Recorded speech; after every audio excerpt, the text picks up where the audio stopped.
YouTube viewers அனைவருக்கும் வணக்கம். இன்றைக்கி நம்ம இந்த வீடியோவில் சிம்ம ராசிக்கான ராகு கேது பயிற்சி பலன்கள் பற்றி பார்க்க போகிறோம். மே மாதம் 18ஆம் தேதி 2025க்கு பார்த்திங்கன்னா மீன ராசியில் இருக்கக்கூடிய ராகு கும்ப ராசிக்கும், கன்னி ராசியில் இருக்கக்கூடிய கேது சிம்ம ராசிக்கும் பயிற்சி அடையுது. ஸோ இந்த பயிற்சி காரணமாக என்ன மாதிரி பலன்கள் வரப்போகுது அப்படின்றத பற்றி பார்த்துடலாம். 7ஆம் இடமான கலத்திர ஸ்தானத்தில் வந்து பார்த்திங்கன்னா ராகுவுடைய அமர்வு இருக்குது. 7ஆம் இடம் அப்படின்னு சொல்லும் பொழுதே வந்து பார்த்திங்கன்னா திருமணம் சார்ந்த விஷயங்கள், அதாவது திருமணமானவங்களுக்கு மனைவி ஸ்தானம் இல்லைன்னா கணவன் ஸ்தானம் அப்படின்னு சொல்லுவோம்.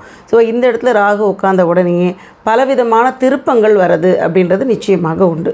அதாவது ரொம்ப பெரிய பிரச்சனையிலே போய்கிட்டே இருக்கக்கூடிய சூழ்நிலையாக இருக்கும் இல்லையா வீட்டில்.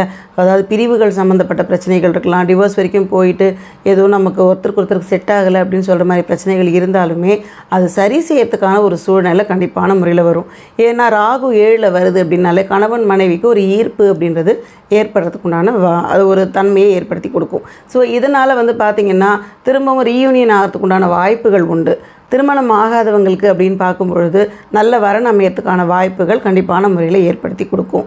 கூட்டு தொழில் செய்யக்கூடிய நபர்களுக்கு, அதாவது பார்ட்னர்ஷிப்பில் பிஸ்னஸ் பண்ணுவோம் இல்லையா, அந்த மாதிரி சைட் பிஸ்னஸ் பண்ணக்கூடிய நபர்களுக்கு எல்லாருக்குமே இந்த தடவை நல்ல வாய்ப்புகள் அப்படின்றது நிச்சயமாக கிடைக்கிறதுக்கு நல்ல சூழ்நிலைகள் அப்படின்றது கண்டிப்பான முறையில் இருக்குது. 7ஆம் இடத்துல வந்து ராகு உட்காந்துட்டு 6ஆம் வீட்டையும் பார்க்குறார். நோய் ஸ்தானம் மற்றும் எதிரி ஸ்தானம். எப்பயுமே 6வது வீட்டை ராகு பார்க்குறார் அப்படின்னு சொன்னாலே என்ன மாதிரி விஷயங்கள் இருக்கும் அப்படின்னு பார்த்திங்கன்னா, நமக்கு வந்து இந்த தோல் ரீதியான பிரச்சனைகள், எலும்பு ரீதியான பிரச்சனைகள் வரதுக்கான வாய்ப்புகள் இருக்குது. ஆரோக்கியத்தில் ரொம்ப உஷாராக இருக்கணும். ராகுவோடைய திசை போகுதா, ராகுவோட புக்தி போகுதா அப்படின்றத செக் பண்ணிக்கிட்டே இருங்க. இது அதாவது ராகு சம்மந்தப்பட்ட புக்திகள் ஏதாவது போகுதுன்னா கண்டிப்பான முறையில் ராகு கேதுவுக்கு ஒரு பிரீத்தி பண்ணிவிடுங்க. நவகிரகங்களுக்கு பண்ணுவோம் இல்லையா, அந்த மாதிரி ஒரு பிரீத்தியே பண்ணிவிடுங்க. எப்பயுமே இந்த ராகு கேது பயிற்சி நடந்த உடனேயே சின்ன அசௌகரியங்கள் உடம்புல நடந்தது அப்படின்னா உடனே நம்ம ஜாதகத்தை எடுத்து பார்த்து ஏதாவது புக்திகள் ஏதாவது போயிட்டுருக்கா அப்படின்னா லக்னத்தில் ராகு வந்து உட்காந்துருக்கா அப்படின்றத செக் பண்ணிக்கணும். லக்னத்தில் ராகு வந்து உட்கார்ந்தாலும் ஆரோக்கிய குறைபாடுகள் கண்டிப்பான முறையில் சின்ன சின்னதாக கொடுக்கும். ஸோ இதுதான் ராகு கேதுவுடைய தன்மையே. ஏன்னு கேட்டிங்கன்னா இது ஒரு நெகட்டிவான ஒரு கிரகம் தான். அதனால் இதில் பெரிய பாசிட்டிவ்னு எதிர்பார்த்தோம்னா பண ரீதியான விஷயங்களில் பாசிட்டிவான விஷயங்கள் கொடுத்தாலுமே ஆரோக்கியம் சம்மந்தப்பட்ட விஷயத்தில் கண்டிப்பான முறையில் சின்ன சின்ன உபாதைகள் கொடுக்கறது அப்படின்றது இதோட தன்மை. அதனால் நம்ம என்ன பண்ணணும்னா லக்னம் இப்போ வந்து பார்த்திங்கன்னா 7ஆம் இடத்துல ராகு இருக்குன்னா உங்களுக்கு வந்து இந்த கும்பராசியில் லக்னம் ஏதாவது இருக்கா, அப்படி இல்லைனா மகர ராசியில் லக்னம் இருக்கான்னு செக் பண்ணிக்கோங்க. ராகு பார்வையிடக்கூடிய இடத்துலலாம் லக்னம் இருக்குது அப்படின்னா அதுக்கேற்ற மாதிரியான பரிகாரங்கள், பெரிய பரிகாரம்லாம் எதுவும் தேவையில்லை. சிவன் கோயிலில் நவகிரகங்கள் இருக்கும் இல்லையா, அங்கே போய் நீங்கள் வந்து பிரீத்தி பண்ணணும் அப்படின்னு சொன்னீங்கன்னா அவங்களுக்கான அந்த சில விஷயங்கள்லாம் கேட்பாங்க. அதை வாங்கி கொடுத்து பண்ணிவிட்டு ஒரு அர்ச்சனையை போட்டு வந்துடுங்க. இதை பண்ணினாலே போதுமானது. ஸோ இதெல்லாம் வந்து ஏன் பண்ணணும் அப்படின்னு பார்த்தீங்கன்னா பெரிய பிரச்சனைகள் வராமல் நம்ம காப்பாற்றிக்கிறதுக்காக பண்ணக்கூடியது தான். அடுத்ததாக 6ல் ராகு பார்க்குது அப்படின்னு சொன்னாலே வாகனங்கள் வந்து பழுதடைகிறதுக்கான வாய்ப்புகள் இருக்குது. அதனால் வாகனங்கள் எப்படி இருக்குது எது இருக்குன்னு சொல்லி செக் பண்ணி பார்த்துக்கோங்க. எண்ணெய் எல்லாம் இருக்கா வண்டியில் அப்படின்னு செக் பண்ணிக்கோங்க. அப்புறம் ஆயில் தீர்ந்து போச்சு, வண்டி பிரச்சனை ஆகிடுச்சு அப்படின்னு வரக்கூடாது. லாங்காக போகக்கூடிய நபர்கள் கண்டிப்பாக உங்களுடைய என்னென்ன விஷயங்கள் எடுத்துகிட்டு போகணுமோ வண்டிக்கான பொருட்கள்லாம் கரெக்டாக இருக்கான்னு செக் பண்ணி பார்த்துக்கோங்க.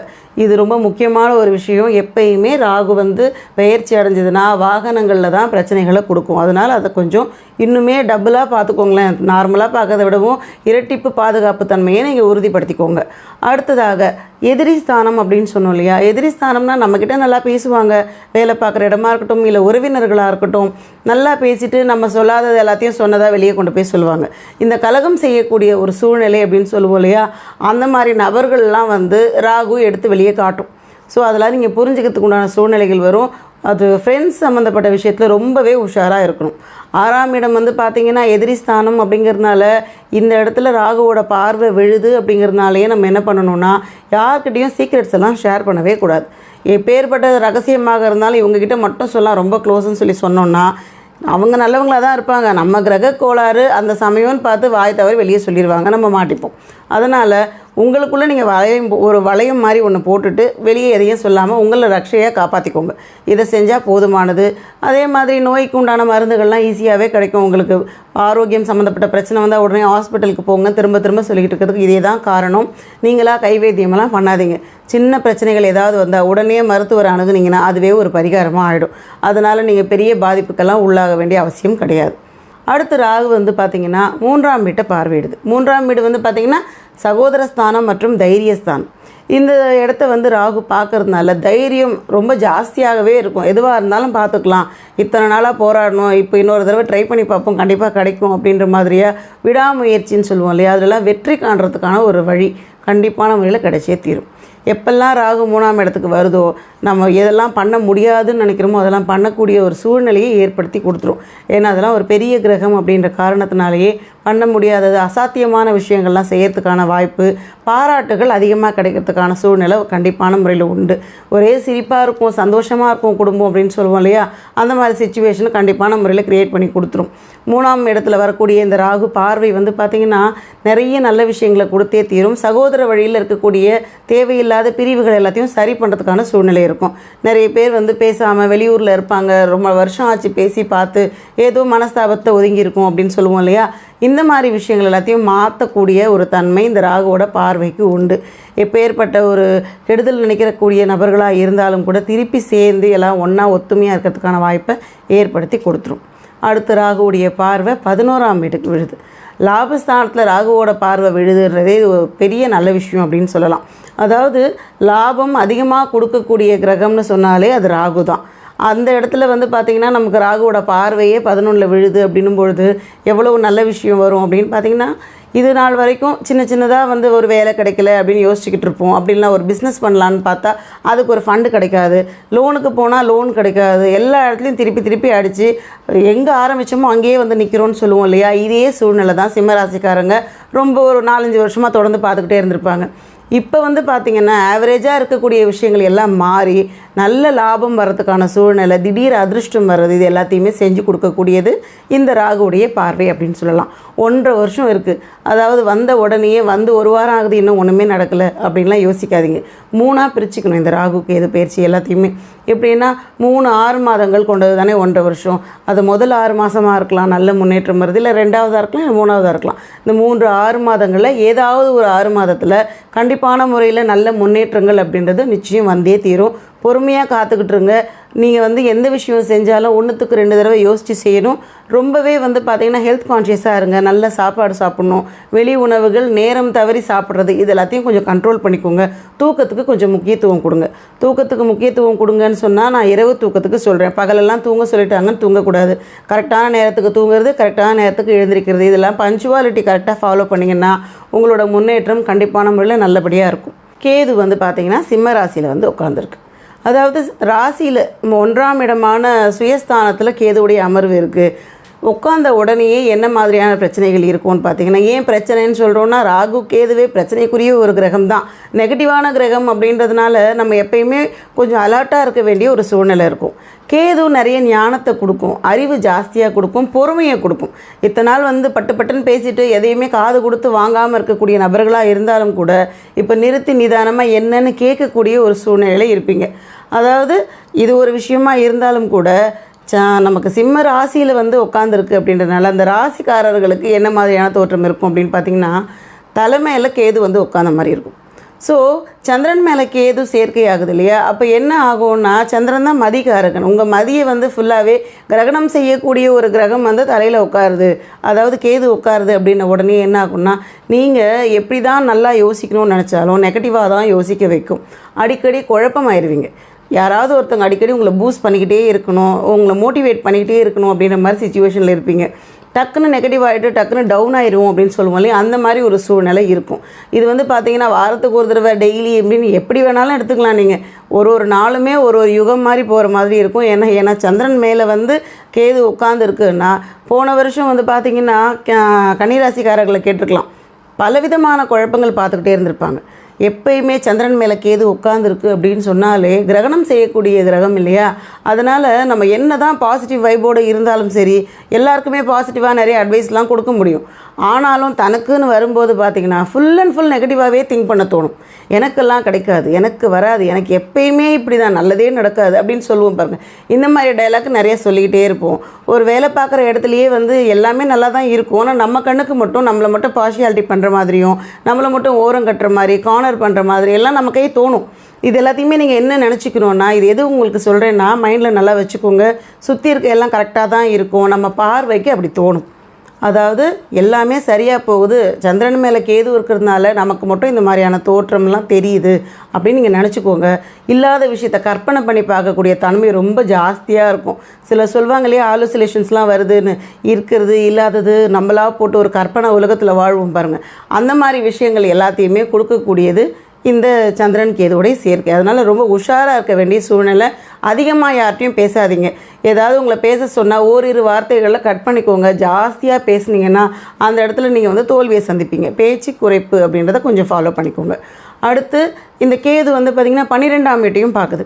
ஸோ 12ஆம் வீடு விரயஸ்தானம். அந்த விரயஸ்தானத்தை கேது பார்க்கும்போது பெரிய அளவில் விரயம் இல்லை, சின்ன சின்ன மருத்துவ செலவுகள் வந்து போகலாம். மருந்து மாத்திரைக்கு ஆகக்கூடிய செலவுகள் நமக்காக இருக்கலாம், வீட்டில் உள்ளவங்களுக்காக பெரியவங்களுக்காக செலவு பண்ணுறதெல்லாம் இருக்கும் இல்லையா, அது மருத்துவ செலவுகள் வந்து போகும் அப்படின்றத எடுத்துக்காட்டுறதுக்காக தான் 12ஆம் வீட்டுக்கு வரக்கூடிய இந்த கேதுவுடைய பார்வை சின்ன சின்ன செலவுகள் கொடுக்கும். அடுத்ததாக 9ஆவது வீட்டை பார்க்குது. அதாவது பாக்யஸ்தானம்னு சொல்லுவோம் இல்லையா, பித்ருஸ்தானம் மற்றும் பாக்யஸ்தானம். இந்த 9ஆவது வீட்டையும் கேதுவுடைய பார்வை கிடைக்குது. ஸோ அப்படி கிடைக்கும்போது என்ன ஆகும் அப்படின்னு பார்த்திங்கன்னா, பாக்கியம் சம்மந்தப்பட்ட விஷயங்கள் சின்ன சின்ன தடைகளோடு கிடைக்கும். உடனே எல்லாம் ஈஸியாக கிடச்சிடுதா அப்படின்னு பார்த்தீங்கன்னா அந்த இடத்துல தான் நீங்கள் யோசிக்கணும். 9ஆவது வீட்டில் கேது பார்வை கிடைக்கும்போது நம்ம நிதானமாக யோசித்து ஏதாவது கோவில்களுக்கு நேர்த்தி கடன்கள் செஞ்சுட்டு பண்ணாமல் விட்டுட்டோமா, ஏதாவது ஒரு விஷயத்தை செய்கிறோன்னு சொல்லி செய்யாமல் விட்டுட்டோமான்னு யோசிக்கணும்.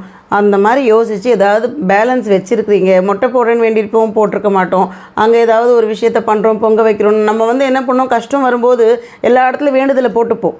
அடுத்ததாக அது நடந்து முடிஞ்சதுக்கப்புறம் ஒரு பரபரப்பில் மறந்துட்டு போயிடுவோம். இது எல்லாத்தையும் நினைவு கூறக்கூடிய டைம் அப்படின்னு பார்த்திங்கன்னா நமக்கு இந்த 9ஆம் வீட்டுக்கு வரக்கூடிய கேதுவுடைய பார்வை ஞாபகப்படுத்தும். அது எல்லாத்தையும் தெரிஞ்சுக்கிட்டு, இல்லை நான் எதோ பண்ணேன், எதுவுமே எனக்கு ஞாபகத்துக்கு வரலைங்க, என்ன பண்ணுறதுன்னு தெரியல அப்படின்னு சொன்னீங்கன்னா குலதெய்வம் கோயிலுக்கு போய் 3 பொங்கலாக வச்சுருங்க. எங்கெங்கே என்னென்ன பண்ணேன்னு தெரியல, எனக்கு எதுவுமே ஞாபகம் இல்லை, அதனால் 3 பொங்கலாக வச்சுடுறேன், நீங்கள் எல்லாத்தையுமே சரி பண்ணிடுங்கன்னு சொல்லிட்டு அவங்கக்கிட்ட போய் நின்றுருங்க. சரண்டர் எப்பயுமே நம்ம குலதெய்வம் கிட்ட ஆகிட்டோம்னா மீதி வேண்டுதல்களை மறந்துருந்தாலும் எல்லாத்தையும் சரி பண்ணி கொடுக்கக்கூடிய தன்மை குலதெய்வத்துக்கு இருக்குது. ஸோ இதை பண்ணிக்கோங்க. பாகியஸ்தானத்தில் நம்ம கேது பார்வை விழுறதுனால அப்பாவோடைய இருந்த கருத்து முரண்பாடுகள் கொஞ்சம் சரியாகிறதுக்குண்டான வாய்ப்புகள் இருக்குது. அவர்கிட்டருந்து கிடைக்க வேண்டிய பாக்கியங்கள் எல்லாமே சின்ன சின்ன தடைகளோடு வந்தாலும் கண்டிப்பான முறையில் வந்தே தீரும். பேச்சுவார்த்தையில் தான் சுதாரிப்பு தேவை. கேதுன்னு சொன்னாலே அந்த இடத்துல சின்ன சின்ன குழப்பங்கள் வரதான் செய்யும். ஆனாலுமே நீங்கள் வந்து ஒரு ஸ்டபனாக இருக்காதீங்க, விட்டு கொடுக்குற தன்மையை வளர்த்துக்கோங்க. இதை செஞ்சால் போதுமானது. பண வருமானம்ன்றது நிச்சயமாக உண்டு. ராகுவோடைய பார்வையிலே நிறைய வருமானம் இருக்குதுன்னு சொல்லிட்டேன். கேது சம்மந்தப்பட்ட விஷயம் அப்படின்றதுனால சின்ன தடை கொடுத்துப்பார். அதாவது நாளைக்கு வர வேண்டிய பணம் ஒரு 10 நாள் கழித்து வரும்னு வச்சுக்கோங்களேன், அந்தளவு தடை தான் இருக்கும். அதுக்கு மேலே ரொம்பலாம் போட்டு அதை பில்டப் பண்ணிக்க வேண்டிய அவசியமெல்லாம் கிடையாது. அடுத்து கேது வந்து பார்த்திங்கன்னா 5ஆம் வீட்டையும் பார்க்குது. 5ஆம் வீடு அப்படின்னு பார்க்கும்பொழுது பூர்வ புண்ணியஸ்தானம் மற்றும் புத்திரஸ்தானம். இந்த இடத்துல வந்து பார்த்திங்கன்னா உங்களுக்கு கேதுவுடைய பார்வை விழுது. என்ன மாதிரி பலன் கிடைக்கும் அப்படின்னு பார்க்கும்பொழுது புத்திர பாக்கியத்தில் சின்னதாக நம்ம வந்து செலவு பண்ண வேண்டிய சூழ்நிலைகள் இருக்கும். ஏதாவது ஒரு உடம்புக்கு வந்துக்கிட்டே இருக்குது, கன்சீவ் ஆனதுலேருந்தே செலவு பண்ணிகிட்டே இருக்கிறோமே அப்படின்ற மாதிரி சிச்சுவேஷன் இருக்கும். சிலருக்கு மருத்துவ ஆலோசனையோடையே வந்து கருத்தரிக்கிற மாதிரியான சூழ்நிலைகள் இருக்கும். இதுக்காக செலவு பண்ணக்கூடிய ஒரு சிச்சுவேஷன்ஸ் இருக்கலாம். அதில் எந்த ப்ராப்ளமும் கிடையாது. குழந்தை பிறப்பு கண்டிப்பான முறையில் உண்டு.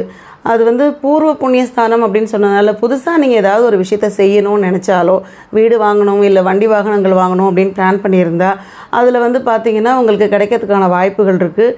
ரொம்ப யோசித்து நிதானமாக கடன்கள் ஜாஸ்தி இல்லாத அளவுக்கு உங்களை நீங்கள் பண்ணிக்கோங்க. அதாவது சரிப்படுத்தி வச்சுக்கோங்க.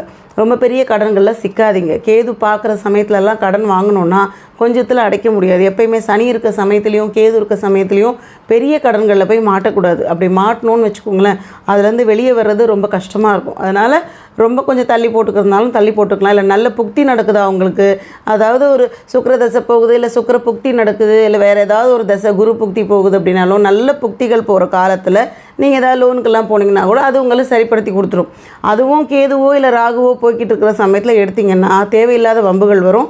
ரொம்ப பொறுப்போடு நிதானமாக நடந்துக்கோங்க. ஏன்னா வந்து நிறைய நல்ல விஷயங்களும் இருக்குன்னும் போது உஷாராக இருக்க வேண்டிய சிச்சுவேஷன்ஸும் நிறைய இருக்கும் இல்லையா, அதை பார்த்துக்கோங்க. கண்திருஷ்டி வர்றதுக்கு நிறைய வாய்ப்புகள் இருக்குது. இந்த கேதுவுடைய அமர்வு வந்து பார்த்திங்கன்னா தேவையில்லாத எங்கேயாவது ஒரு ஃபங்க்ஷன் போயிட்டு வந்துடுவோம், ஒரு வாரத்துக்கு அப்படியே படுத்துருவோம்னு சொல்லுவோம் இல்லையா, அந்த மாதிரி சிச்சுவேஷன்ஸ் நிறையா இருக்கும். கையில் வந்து ஒரு கருப்பு கயிறு ஒன்று கட்டி வச்சுக்கோங்க. அது வந்து பார்த்திங்கன்னா ஏதாவது வெளில போகிறதுக்காக இல்லை கால்லையோ கையிலையோ கட்டிக்கோங்க, வந்த உடனே கட்டி போட்டுருங்க.